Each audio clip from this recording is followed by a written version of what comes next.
every year I spend at least a week. Usually it's 2 weeks, 3 weeks in school. That's taking me to Harvard, to Columbia, Oxford, Cambridge. I've been to all of them. That year I was going to Kellogg Graduate School to do a program that was for 6 weeks. So in June that year, I went to Kellogg. The man who founded Kellogg Graduate School, Professor Dean Jacob, it was his last year. He founded the school in 1957. 2001 was the last year he taught and retired. And he took us on what they call global economy. After 1 month of being in this class, this man never mentioned anything about Africa. A day before he concluded the lecture, everybody in Chicago the hall was full of top business leaders. A day before that, the final day, when he finished, I raised my hand and said, "You never said anything about Africa." He said, "You want to know about Africa?" I said, "Yes. I paid $40,000 for this course." And nothing was mentioned about the continent that came. He said, "I'll tell you about Africa tomorrow." The next day, which was his last day, he finished and said, "You want to know about Africa? It's important I tell you this story." I said, "Yes."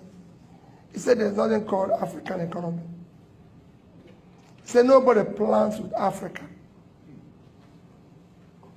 I was so, you can imagine how I feel. He turned to me and said, "Peter, can you give me 10, 20-year plan of your country?" The hall was full. I was courageous enough. I said, "Yes." Even when I know there was not even tomorrow. Next one for 1 month. I said, "Yes." He said that you can only do that when you have countries. If you have America, they have 10-year plan, 20-year plan, 30-year plan. You don't see it in African countries. I said, "It's in my country." When I know it wasn't there. Because see, have I ever seen any car manufacturer talking about African specification? So they have European specification, Gulf specification, Asian specification, American specification. You know why? Nobody plans with Africa. Say, "Join me for lunch." So I joined him for lunch. After lunch, he said, "Let's take a walk by Lake Michigan." If you know Kellogg Graduate School, it's on banks of Lake Michigan. The lake is like this, the school is like this. So they have long beach. So he said, "Let's take a walk in it." And we decided to take a walk. As we were starting the walk, he said to me, "Do you have any of your country's currency?" This was 2001. The highest denomination was 100 naira. I brought it out. I gave it. He said, "How much is it?" I said, 100 naira. He brought out $100. He said to me, "Which of these two currencies do you prefer?" I told him dollar. He said, "Why?" I told him that it's 100 naira to $1. So his own is 10,000 naira. My own is 100 naira. So he said I should keep his dollar and take my naira. So he gave me $100 for 100 naira. After we walked a little while again, he turned around to me and said, "Peter, you still have the money?" I said, "Yes." He said, he brought it out again and said, "Which of these two currencies do you prefer?" I told him $100. He said, "Why?" I told him about the rates. Again, it's okay, you keep it, I'll keep your money. He said, "Listen now." We sat down. He first proved to me that it costs more to print the naira than to print the $100. Naira have multiple colors. I came back and took it on with Sanusi, and he agreed. Naira have multiple colors, but dollar is just green and white. He said to me, "Peter, do you know why you believe in the dollar and you don't believe in naira?" I answered him again. He said, "No, it's the amount of faith you have in your country. You don't have faith in your country. It's not about it.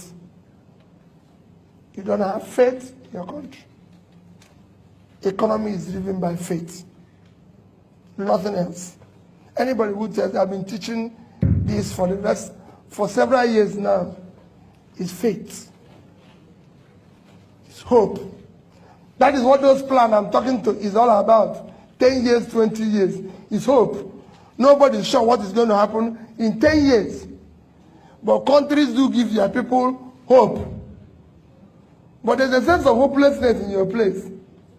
That's why you prefer this currency. I've served on various boards and various committees and everything.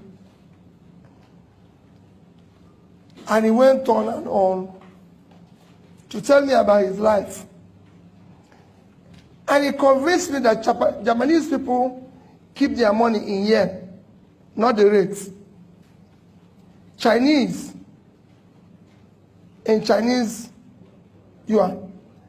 Malaysians in Malaysian ringgit. Singapore in Singaporean dollars. He went on, then there was no euro. He told me Italians, which their rate was worse, keep it Italian rila. Germans in marks, everybody needs. But the Africans don't keep it because they don't have faith in their continent. So they give it to the dollar and make the dollar stronger. Because they prefer to put their money here and build in America. Now he is the lecturer.